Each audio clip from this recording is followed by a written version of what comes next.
মাস, মানুষের পরিবর্তন হওয়ার মাস। আর এই রোজার মাসে রোজা থাকবো না? আরে 5 ওয়াক্ত নামাজ এবং 33টা রোজা রাখতেই হবে। এটা আল্লাহর হুকুম, মানতেই হবে।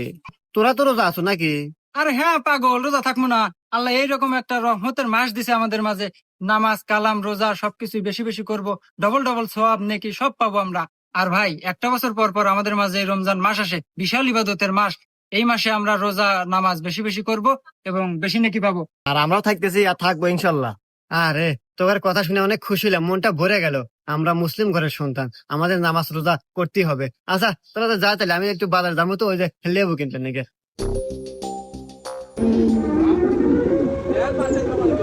लेकिन ये साला कर क्या रहा है यहाँ पे? भाई एक साथ देन तो।